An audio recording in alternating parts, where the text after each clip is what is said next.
아, 그러면 바보 같지 않는 건 뭐예요? 어떻게 해야 돼? 고맙습니다. 그거나 이게 뭐 이렇게.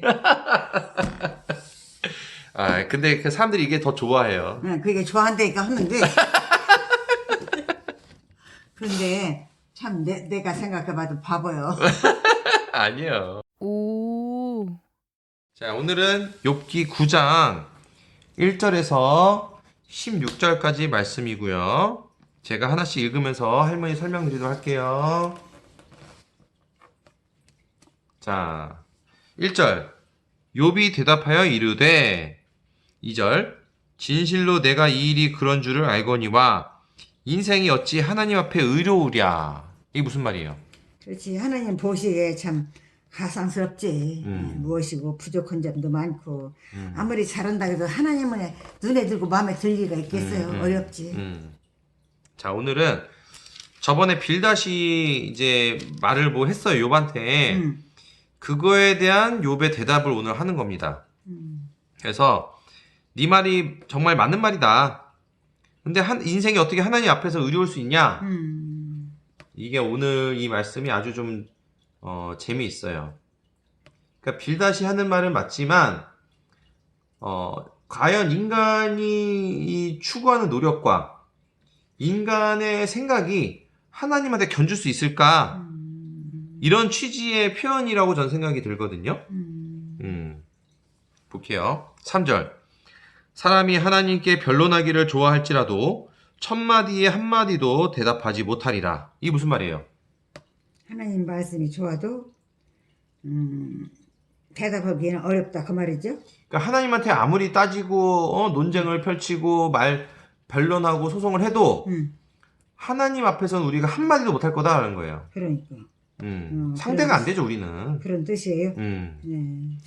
4절. 그는 마음이 지혜로우시고 힘이 강하시니 그를 거슬러 스스로 완악하게 행하고도 형통할 자가 누구이랴. 이게 무슨 말이에요?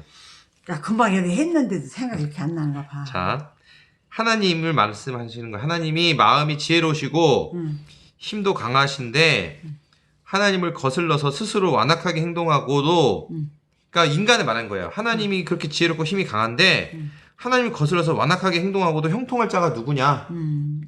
그렇게 하고도 내가 잘 되기를 바라는 맞습니다. 인간이 그럴 수 있겠냐라는 거예요. 인간 자체가 그런데 5절. 그가 진노하심으로 산을 무너뜨리시며 옮기실지라도 산이 깨닫지 못하며 이게 무슨 말이에요? 이게 하나님의 능력이 그만큼 크고 장대하다는 그 말이에요. 자, 아무도 모르는 사이에 그러니까 하나님이 진노하심으로 산을 옮기시거나 뒤집으시더라도 우리가 그것도 모른다. 우리는 그것도 알지도 못할 것이다. 깨닫지 못할 것이다. 자, 그러니까 그 정도로 우리가 알지 못할 정도로 그냥 순식간에 그런 일들을 벌어지게 만드신다 거다라는 거예요. 하나님의 그 전능하심이. 그래 맞아. 6절. 그가 땅을 그 자리에서 움직이시니 그 기둥들이 흔들리도다. 이게 무슨 말이에요? 하나님의 말씀으로 모든 것이 위험이 도사린다 그 말이에요. 한마디로. 네. 그렇게 흔들릴 만큼 두렵다는 뜻인가 봐요. 자, 그분은 땅을 그 자리에서 흔드시고 그 기둥을 떨게 하신다. 요동치게 하신다. 이런 표현이죠. 그러니까 땅을 이제 지구를 어떤 기둥에 받치는 것처럼 아마 생각을 하면서 이렇게 표현을 한 게 아닌가. 네, 그런 생각이 듭니다. 7절. 그가 해를 명령하여 뜨지 못하게 하시며 별들을 가두시도다. 그러니까 하나님의 뜻이 그렇게 두려워, 무섭고. 네, 그 자리에서 하나님이 해도 명령해서 뜨지 못하게 하시고 별들도 가두실 수 있다는 거예요. 하나님이 그 전능하심이. 그러니까 그만큼 하나님에 대해서는 우리는 생각도 못하는 일이 일어나지 아무래. 8절. 그가 홀로 하늘을 펴시며 바다 물결을 밟으시며 이게 무슨 말이에요? 바다 물결을 뭐? 밟으시며. 밟으시는 게 뭐예요? 밟아 지나간다. 밟았지? 밟는다고. 밟아요. 발을 밟는다. 잘 받아. 발로 밟는다고. 아, 밟는다고. 어. 밟는다고 해야지. 달보여가 뭐야. 아니 밟는다고 했는데 달보라고 내가 달보라고 그랬나? 달보요? 그러니까 하나님이 하늘을 펴시고 바다 물결을 바다를 이제 밟으신다. 그러니까 밟는다라는 뜻은 바다를 이제 발로 우리가 물을 이렇게 발로 밟으면 어떻게 돼요? 물이 퍼지죠. 물이 움찔움찔하고 움직이죠. 퍼져. 그러니까 하나님 발로 밟으니까 파도가 친다 이 뜻이에요. 바다를 하나님의 영향력으로 파도가 생긴다 이 뜻이에요. 아주 재밌죠 표현이. 그러게 말이야. 9절 북두성과 삼성과 묘성과 남방의 밀실을 만드셨으며. 별을 그렇게 만드셨나 보지? 야 이거 어떻게 하셨어?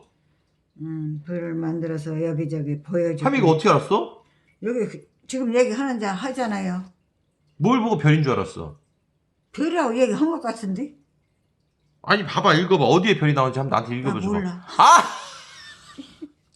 내가 깜짝 놀랐네. 신기하네. 나 이거 어려운 말이라고 난 잘 몰랐는데. 8절이죠? 예. 9절.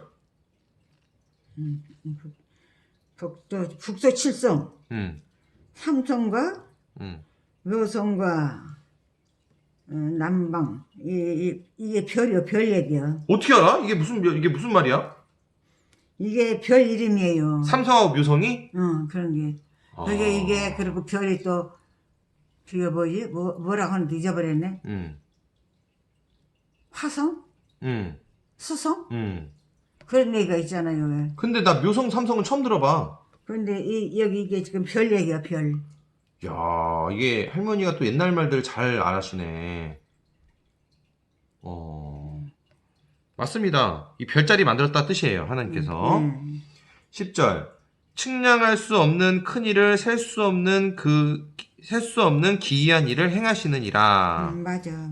하나님은 아무나 할 수 없는 일을 하신다 그 말이죠. 측량할 수 없는 큰 일. 큰 일들을 다 해내고 셀 수 크고 작은 일을 잘 하시오. 셀 수 없는 기이한 일. 표현이 아주 재밌어요. 네. 11절 그가 내 앞으로 지나시나 내가 보지 못하며 아멘. 그가 내 앞에서 움직이시나 내가 깨닫지 못하느니라. 그렇지. 어떻게 알겠어. 모르는 게 정상이에요. 네. 그러니까 하나님이 어떻게 움직이는지 우리가 볼 수 없는 거죠. 그럼 당연하지. 그거 보면 안 되지. 12절 하나님이 빼앗으시면 누가 막을 수 있으며 무엇을 하시나이까 하고 누가 물을 수 있으랴. 참 말이지. 이게 무슨 말이에요? 하나님에게 뭐 물어보고도 싶고 뭐 어떻게 이제 알아보고 싶어도 말을 하나님 보여야 얘기를 하지. 하나님이 안 보이잖아. 그러니까 하나님이 빼앗으시면 누가 하나님 뺏는 걸 누가 막고 무엇을 하시나이까 하고 그러니까 하나님이 무슨 일 하는데 누가 물을 수 있냐? 누가 막고 누가 물을 수 있냐? 누가 따질 수 있냐? 그 뜻이에요.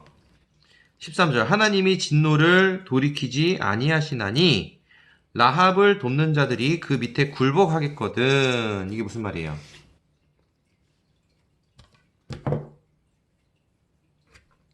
하나님이 화를 네.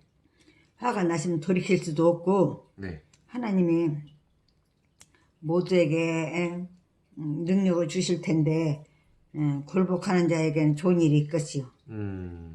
그렇게밖에 생각 안 나. 네. 자, 그래서 제가 볼게요.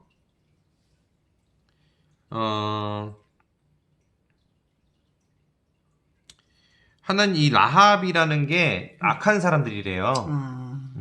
그래서 이제 악한 사람들을 돕는 사람들도 하나님 앞에서는 무릎 꿇는다 이거예요.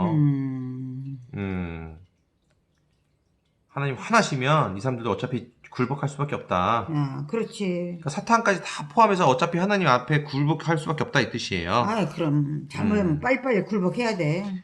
하물며 내가 감히 14절 하물며 내가 감히 대답하겠으며 그 앞에서 무슨 말을 택하랴. 이게 무슨 말이에요? 그러게. 무엇이고 제가 대답을 여기가 없지. 감히 하나님 앞에 대답도 못하고 앞으로 무슨 말을 택하랴. 음. 야, 무슨 말을 할 여유가 없어. 뜻이나 따르고 하라는 대로 해야지. 그러니까 내가 감히 뭐라고 대답하겠고 무슨 말을 하겠냐. 15절 가령 내가 의로울지라도 대답하지 못하겠고 나를 심판하실 그에게 간구할 뿐이며. 그래 이제 심판은 받으려니 하는구만. 내가 아무리 의로워도 대답을 못하고 나를 심판하실 그 하나님한테 그냥 내가 부탁할 뿐이다. 내가 뭐 말을 못하고 난 부탁드릴 뿐이다라는 거죠. 그럼 대들 수는 없지. 16절 가령 내가 그를 부름으로 그가 내게 대답하셨을지라도 내 음성을 들으셨다고는 내가 믿지 아니하리라. 무슨 뜻이에요? 그러게 하나님은 자기 음성을 들을 수도 없을 일이니 하고서 지금 그렇게 말을 하는 거고. 네. 그러니까는 이것도 잘 이해를 해야 돼요. 내가 하나님을 불러도 하나님 불렀는데 하나님 대답하셨을지라도 설령 내 말 때문에 응답하셨을까? 하나님 뜻이 더 깊고 하나님 뜻으로 이제 대답하신 거지. 설령 내 그 부르짖음 까무지고 가지고 대답하셨을라나. 그러게 하나님의 의중으로 일어나는 것이지 자기가 부탁했다고 되는 것이 아니다. 그 아주 말인가? 겸손한 표현이죠, 이거. 그래서 내가 불러서 하나님 대답하셨다고 난 믿지 않을 거다. 라는 거예요. 이 표현이 아주 수준이 높은 표현입니다. 그러게. 네. 이 문자를 그대로 이거 이해하는 것보다 이 안에 이제 의미와 원리를 따져서 이해를 해야 돼요. 그래야 욥의 수준을 우리가 정말 감동할 수 있습니다. 자, 오늘 말씀은 여기까지인데요. 할머니 오늘 이 말씀 보시면서 어떤 생각이 들었어요? 참 하나님은 참 지혜로우시고 감사한 하나님이야.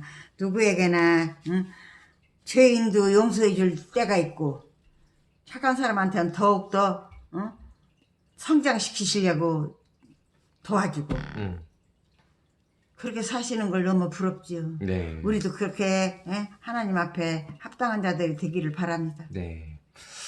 자, 저는 오늘 보면서 이 빌닷의 말에 대해서 욥이 이제 대답을 하는 건데 욥의 수준이 상당하다라는 생각이 들었어요. 빌닷은 눈에 보이는 현상에 대해서만 말했거든요. 그러니까 네가 죄졌으니까는 벌 받는 거 아니냐 이런 거. 그냥 눈에 보이는 거 뻔한 얘기잖아요. 그러니까 이거는 마치 사과 한 개랑 사과 한 개를 더하면 사과가 두 개가 된다. 그런 수준의 표현이에요. 근데 반면에 욥은요. 눈에 보이지 않는 섭리와 원리까지도 얘기를 합니다. 이 안에서. 그러니까 수준이 다르죠. 그러니까 마치 빌닷은 덧셈 뺄셈 수준으로 얘기하자면 욥은 미적분 수준으로 얘기하는 거예요. 제 생각에. 표현의 방식도요. 점점 더 거시적인 관점으로 확장이 돼요. 보세요. 하나님이 땅을 흔드는 얘기를 했죠. 그 땅이 다음에 해가 나왔어요. 그러면 하늘이 나오고 별이 나왔어요. 그러면서 하나님의 움직임이 나오고 하나님의 존재가 쭉 나옵니다. 이게 점점 더 크게 표현하는 거잖아요. 그러면서 하나님의 섭리와 속성까지 미치면서 말을 하는 거예요. 더불어 하나님과 인간과의 관계에 대해서도 겸손한 자세와 함께 어떤 태도를 지녀야 하는지도 간접적으로 보여주고 있습니다. 오늘 말씀에서. 아멘. 그러니까 하나님 관계에서 우리가 어떻게 해야 되는지도 이제 보여주는 거예요.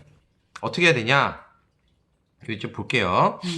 혹자는 오늘 말씀을 통해서 하나님과 인간의 관계 사이에 한계로만 해석할지도 몰라요. 그러니까 이런 생각이야말로 이분법적인 빌닷 수준에서의 사고방식에 해당이 됩니다. 그러니까는 오늘 말씀 보면서 이게 욥이 하나님하고 이 큰 어떻게 가까이 할 수 없는 그런 관계를 그냥 표현하는구나. 이 정도로만 오늘 말씀을 이해하는 게 바로 빌닷 수준으로 이해하는 거라는 거예요. 마치 인간 수준에서 하나님을 다 이해할 수 있다는 생각 자체가 큰 오만이에요. 물론 하나님의 이해와 실천을 향해 노력을 해야 되겠죠. 그리고 노력을 하는 만큼 알아갈 수 있는 것도 사실입니다. 하지만 더 중요한 것은 아무리 우리가 노력한다고 한들 하나님의 일부만 알 수 있을 뿐이에요. 자, 그래서 끝났어? 아니야, 지금 하는 거예요. 네, 잠시 재채기를 했어요. 자, 그래서 우리가 그 하나님 아무리 노력해도 우리가 하나님 다 알 수가 없어요. 네, 그렇죠. 일부만 알 수 있지만은 인간은 다 알 것처럼 생각을 해요. 자기 생각처럼 할머니 하나님을 다 자기 상상으로 안다고 착각합니다.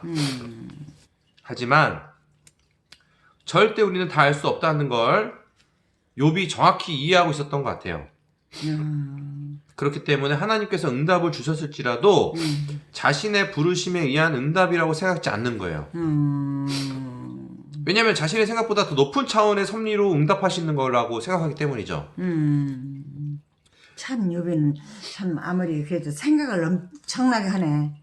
깊은 사람이에요. 엄청나게 이게 차분하게 말도 차분하게 하고 하나님 앞에 참 상달되게 말도 하고 하나님이 사랑할 수 있게 하네. 그러니까 욥의 태도는 진짜 대단한 것 같아요. 그러니까요. 아마도 하나님에 대한 연구와 기도를 상당히 했었던 것 같습니다. 심지어 극심한 고통 가운데서도 바른 정신과 바른 표현을 하고 있잖아요. 이 모습만 비춰봤을 때에도 상당한 경지에 있었던 사람 같아요. 욥은 친구들에 비해서 하나님에 대한 이해가 깊어 보여요. 그러니까. 심지어 초월적인 영역까지도 알고 있었던 것 같아요. 인간은 자기가 다 알 수 있다고 착각하는데 이것이 아담과 하와 사건으로 인해서 생겨난 교만의 시작입니다. 오히려 하나님 앞에서 모르는 것이 당연한 거예요. 모르는 상태에서 순종하는 자세가 상당히 높은 경지예요, 사실은. 이에 관한 사례가 하나님께서 이스라엘 백성에게 말씀을 주셨던 장면을 참고해 볼 수 있는데요. 하나님께서 말씀을 주셨을 때 백성들이 뭐라고 했냐면 실천하고 듣겠다라고 했어요. 보통은 듣고 실천해야 되잖아요. 근데 실천하고 듣겠대요. 그러니까 이 말을 하니까 천사들이요. 어떻게 이 백성들이 이 비밀스러운 진리를 알고 있냐면서 크게 감동했다고 합니다. 인간은 보통 듣고 실천하는 게 당연하다고 생각해요. 하지만 하나님의 오묘하고도 큰 진리에 의하면 실천하고 듣는 것에 위대한 힘이 있습니다. 하나님의 섭리는 감히 인간이 이해할 수 없는 초월적인 영역에 있어요. 그렇죠. 비교나 돼요? 안 되지. 그렇기 때문에 성경을 깊이 읽으며 하나씩 배워나가야 돼요. 그러면 인간이 이해할 수 없는 현실과 현상들을 통찰하는 눈이 생깁니다. 그 안에 하나님 섭리가 조금씩 보여져요. 그러면서 너무나 놀라운 하나님 섭리의 역사를 보게 되고 감탄을 하게 됩니다.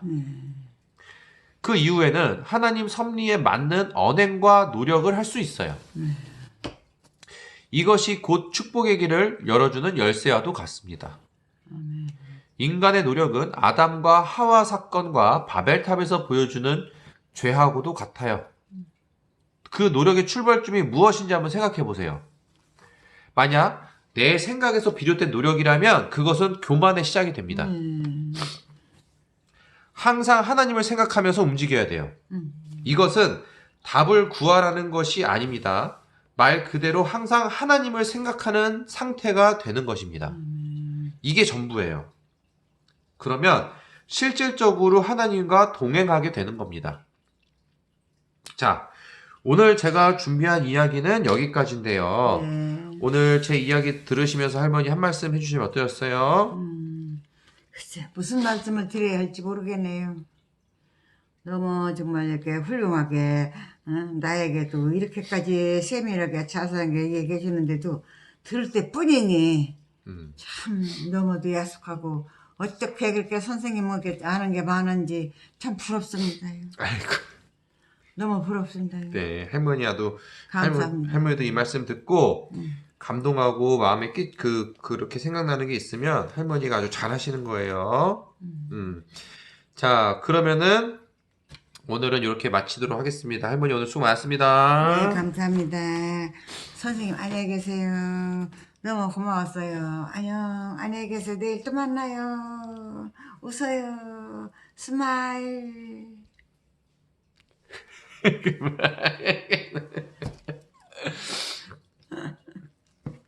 나 이렇게 푼수 같잖아요? 푼수 같은 게 뭐예요? 그것도 몰라요? 네. 바보 같아. 바보 같은 건 뭐예요? 네? 바보 같은 건 뭐예요? 바보 같은 게 뭐냐고? 네. 나같이 하는 거. 어떻게 하시는데? 지금 이렇게 뭐 여기. 그게 푼수 같고 바보 같은 거예요? 응. 아, 그러면 바보 같지 않는 건 뭐예요? 어떻게 해야 돼? 고맙습니다. 그거나 이게 뭐야 이게. 아, 근데 그 사람들이 이게 더 좋아해요. 응, 그게 좋아한다니까 하는데.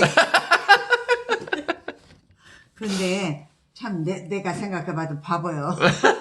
아니요. 할머니가 그렇게 해주시면 사람들이 또 즐겁고 기쁜 게 또 하나님 축복입니다. 그게 웃기는 거지 한마디로. 웃겨. 그래요. 아유 감사합니다. 네. 수고하셨어요 성인. 네.